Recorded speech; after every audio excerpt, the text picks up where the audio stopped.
الحمد لله وليه والصلاة على نبيه وعلى آله وأصحابه المتأدبين بآدابه أما بعد فأعوذ بالله من الشيطان الرجيم بسم الله الرحمن الرحیم۔ درس نظامی کے نصاب میں داخل کتاب تعریفات نحویہ ہم پڑھ رہے تھے۔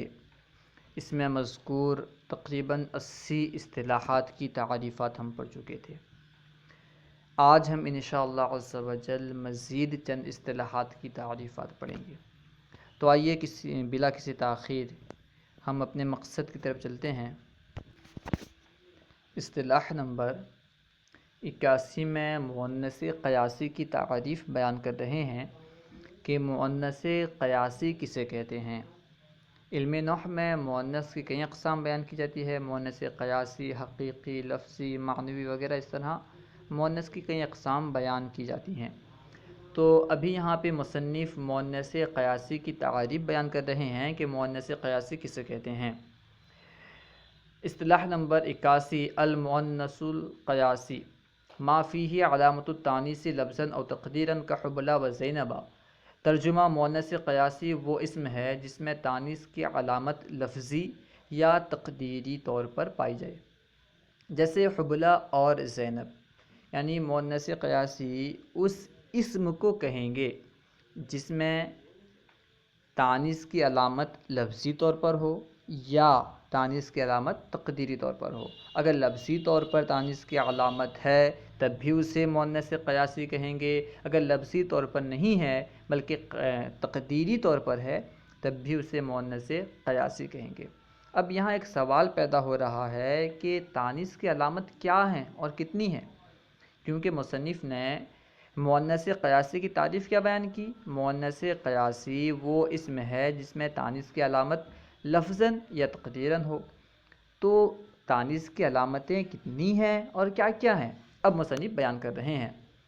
اصطلاح نمبر 82 علامت التانیث ثلاث التاء کطلحۃ والالف المقصورۃ کحبلی والالف الممدودۃ کحمراء۔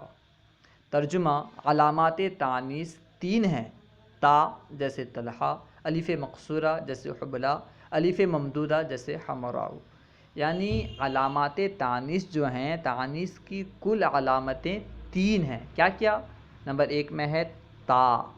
تا کا ہونا یہ تانیث کی علامت ہے۔ جیسے دیکھیں طلحہ کے آخر میں تا ہے تو یہ مؤنث ہے کیونکہ اس کے آخر میں علامت تانیث تا موجود ہے۔ اور دوسرا جو تانیث کی دوسری قسم ہے وہ ہے الف مقصورہ۔ دوسری علامت جو ہے تانیث کی دوسری علامت الف مقصورہ کا ہونا ہے، جیسے حبلی۔ اور تانیث کی تیسری علامت ہے الف ممدودہ کا ہونا۔ تانیث کی 3 علامتیں ہیں، تا کا ہونا، الف مقصورہ کا ہونا، الف ممدودہ کا ہونا۔ اب سوال پیدا ہو رہا ہے کہ الف مقصورہ کسے کہتے ہیں، الف ممدودہ کسے کہتے ہیں؟ کیونکہ اس سے پہلے تو الف مقصورہ ممدودہ کی تعریف بیان نہیں ہوئی ہے، تو کیسے معلوم ہو کہ الف ممدودہ سے مراد کیا ہے، الف مقصورہ سے مراد کیا ہے؟ اسے آپ جان لیں، ذہن نشی کر لیں کہ الف مقصورہ سے مراد وہ الف ہے جس کے بعد حمزہ نہ ہو۔ یعنی جس الف کے بعد حمزہ نہ ہو اس الف کو الف مقصورہ کہیں گے۔ جیسے حبلی دیکھیں، حبلی کے آخر میں حمزہ نہیں ہے تو اس الف کو کہیں گے الف مقصورہ، اور جس الف کے بعد حمزہ ہو اسے کہیں گے الف ممدودہ۔ جیسے حمراء، دیکھیں حمراء کے آخر میں حمزہ ہے تو اسے کہیں گے الف ممدودہ۔ الحاصل کیا کہ جس الف کے بعد حمزہ نہ ہو وہ الف مقصورہ ہے، اور جس الف کے بعد حمزہ ہو وہ الف ممدودہ ہے۔ مصنف اب مذکر کی تعریف بیان کر رہے ہیں کہ مذکر کسے کہتے ہیں۔ اصطلاح نمبر 83 المذکر المذکر ما لا توجد فیہ علامت التانیث لفظا او تقدیرا نحو خالد علما للمذکر۔ ترجمہ: مذکر وہ اسم ہے جس میں تانیث کی علامت لفظی یا تقدیری طور پر نہ پائی جائے، جیسے خالد جبکہ مذکر کا علم ہو۔ مذکر کسے کہیں گے کہ مذکر اس اسم کو کہیں گے جس اسم میں تانیث کی کوئی علامت یعنی تا یا الف مقصورہ یا الف ممدودہ نہ لفظاً موجود ہو نہ تقدیراً موجود ہو، جس اسم میں تانیث کی علامت لفظی طور پر بھی نہ پائی جائے اور نہ ہی تقدیری طور پر پائی جائے، اس اسم کو کہیں گے مذکر۔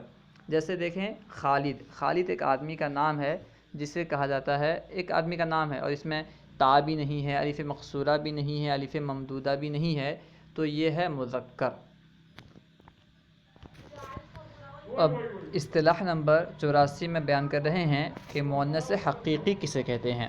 مؤنث حقیقی کی تعریف مصنف بیان کر رہے ہیں، والمؤنث الحقیقی ہوا ما بإزائه ذکر من الحیوان کامرأۃ وناقۃ۔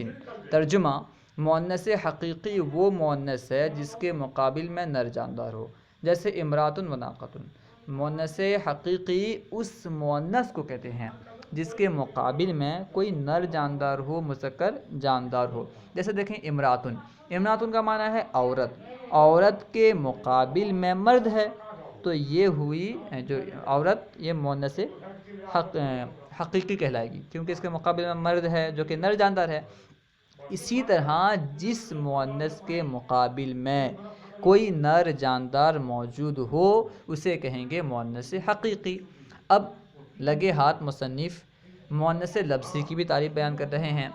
اصطلاح نمبر 85، المؤنث اللفظی ہوا ما بخلافہ کظلمۃ وعین۔ ترجمہ، مؤنث لفظی وہ مؤنث ہے جو مؤنث حقیقی کے برخلاف ہو، یعنی جس کے مقابل میں نر جاندار نہ ہو، جیسے ظلمۃ وعین۔ مؤنث لفظی کیا ہے؟ مؤنث لفظی وہ مؤنث ہے جس کے مقابل میں نر جاندار نہ ہو، یعنی جو مؤنث حقیقی کے خلاف ہے۔ مصنف بیان کر رہے ہیں کہ مؤنث لفظی وہ مؤنث ہے جو مؤنث حقیقی کے خلاف ہے، برخلاف ہے۔ مؤنث حقیقی میں کیا ہوتا تھا کہ مؤنث حقیقی میں اس کے مقابل میں کوئی نر جاندار ہوتا تھا، لیکن مؤنث لفظی میں کوئی نر جاندار نہیں ہوگا، بس یہی ان دونوں میں اختلاف ہے۔ مؤنث حقیقی میں اس مؤنث کے مقابل میں کوئی نر جاندار موجود ہوتا ہے، جبکہ مؤنث لفظی میں اس کے مقابل میں کوئی نر جاندار، مذکر حیوان موجود نہیں ہوتا۔ تو مؤنث لفظی کی تعریف کیا ہوئی؟ جس کے مقابل میں کوئی نر جاندار نہ ہو۔ اب یہاں سے تثنیہ کی تعریف بیان کر رہے ہیں، والمثنی ہوا اسم الحق بآخرہ الف او یاء مفتوح ما قبلها ونون مکسورۃ لیدل علی ان معه آخر مثلہ نحو رجلان ورجلین۔ ترجمہ، مثنی یعنی تثنیہ وہ اسم ہے جس کے آخر میں الف یا یا ما قبل مفتوح اور نون مکسورہ لاحق کر دیا گیا ہو۔ کیوں لاحق کیا گیا ہو؟ تاکہ وہ اسم اس بات پر دلالت کرے کہ اس کے ساتھ اسی کے مثل ایک اور بھی فرد ہے، جیسے رجلانی۔ تو تثنیہ کی تعریف کیا ہوئی؟ تثنیہ اس اسم کو کہیں گے جس کے آخر میں الف ما قبل مفتوح اور نون مکسورہ یا ما قبل مفتوح اور نون مفتوحہ لگایا گیا ہو۔ کیوں لگایا گیا ہو؟ تاکہ وہ اسم یا پھر یہ زیادتی کرنا اس بات پر دلالت کرے کہ اس کے ساتھ اور بھی ایک فرد اسی جیسا ہے، اسے کہیں گے تثنیہ۔ جس اسم کے آخر میں الف ما قبل مفتوح اور نون مکسورہ یا ما قبل مفتوح اور نون مکسورہ لگا دیا گیا ہو۔ اگر الف ما قبل مفتوح نون مکسورہ ہو تب بھی تثنیہ ہے، اگر الف ما قبل مفتوح نہ ہو بلکہ یا ما قبل مفتوح اور نون مکسور لگایا گیا ہو تب بھی اسے تثنیہ کہیں گے۔ جیسے رجلانی، دیکھیں رجلانی میں کیا ہے کہ رجلن کے آخر میں الف ما قبل مفتوح اور نون مکسور لگا کر کے رجلانی بنایا گیا ہے، تاکہ یہ رجلانی اس بات پر دلالت کرے کہ رجل کے ساتھ اسی جیسا اور بھی ایک فرد ہے۔ اسی طرح رجلینی میں یا ما قبل مفتوح اور نون مکسور لگا کر کے تثنیہ بنایا گیا ہے۔ اب یہاں مصنف جماعہ کی تعریف بیان کر رہے ہیں۔ اصطلاح نمبر 87، المجموع اسم دل علی احاد مقصودۃ بحروف مفردہ بتغیر ما نحو رجال من رجل۔ ترجمہ، جماعہ وہ اسم ہے جسے واحد کے حروف میں معمولی تبدیلی کر کے بنایا جائے اور وہ اپنے واحد سے مقصود فرد کے تعدد پر دلالت کرے. جیسے رجل سے رجال. جمع کسے کہیں گے؟ جمع وہ ہے جس کے واحد کے جو حروف ہیں اس میں تھوڑی سی تبدیلی کر کے بنایا گیا ہو. جس اسم کو واحد کے حروف میں تبدیلی کر کے بنایا گیا ہو اور وہ اسم اس کے جو مفرد سے مقصود ہے، یعنی واحد سے جو فرد مقصود ہے، اس کے واحد سے جو فرد مقصود ہے اس فرد کے تعدد پر، متعدد ہونے پر دلالت کرے. جیسے مثال دیکھیں، رجل سے رجال.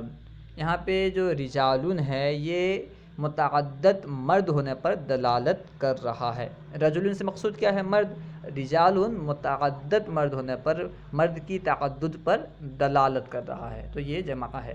جمع کی تعریف کیا ہوئی؟ جمع وہ ہے جس کے واحد میں تھوڑی سی تبدیلی کر کے اسے بنایا گیا ہو اور وہ جو اس کے واحد سے مقصود ہے اس کے تعدد پر دلالت کرے. واحد سے مقصود جو فرد ہے اس فرد کے تعدد پر دلالت کرے. وضاحت دیکھیں، مثال میں دیکھیں.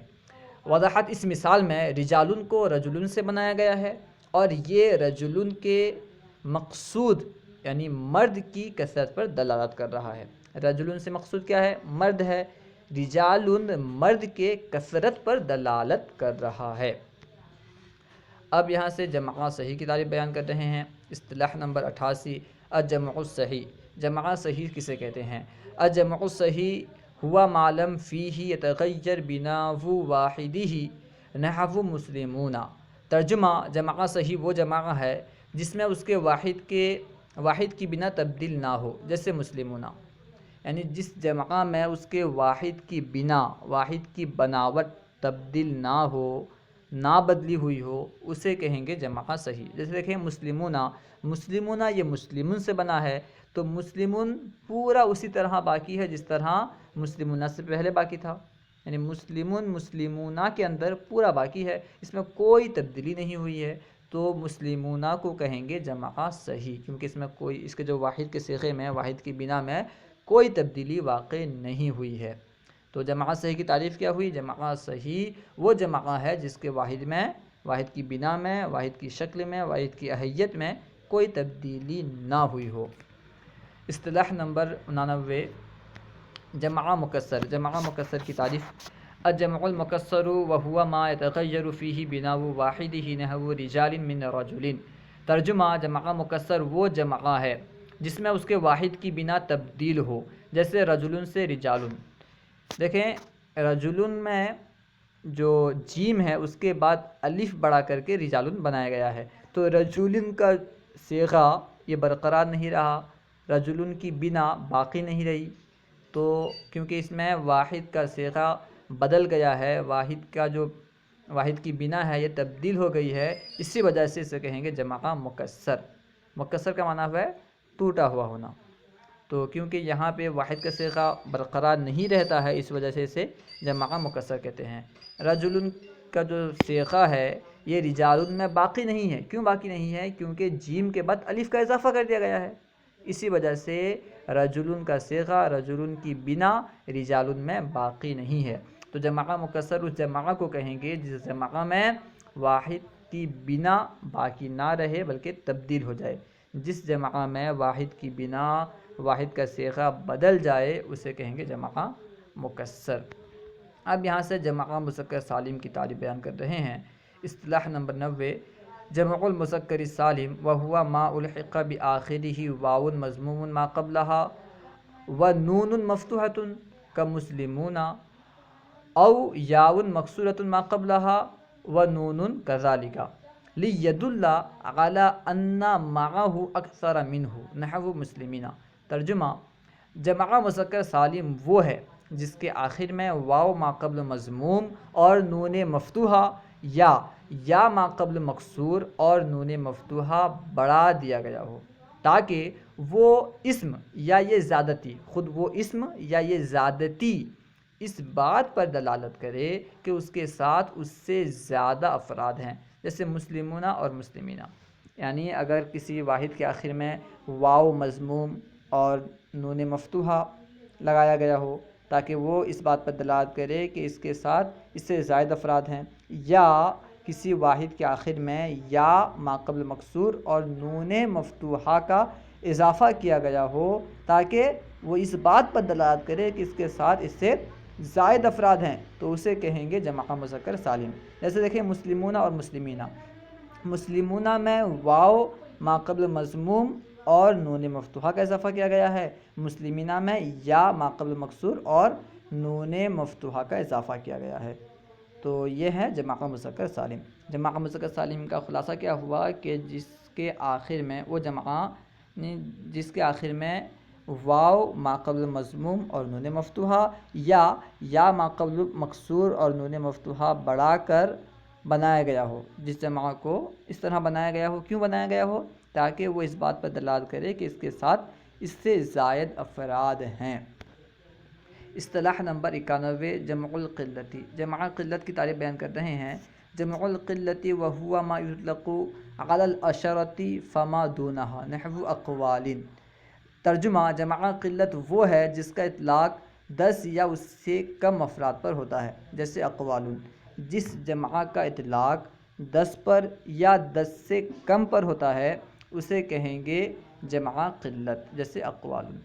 صلو علی الحبیب صلی اللہ تعالی علی محمد۔ اگر کوئی بات آپ کو سمجھ میں نہ آئی ہو یا کوئی سوال کرنا ہو تو کمنٹ باکس میں سوال کریں، انشاءاللہ عز و جل آپ کو جواب مل جائے گا۔ ہمارے یوٹیوب چینل فیضان درس نظامی کو ضرور سبسکرائب کریں۔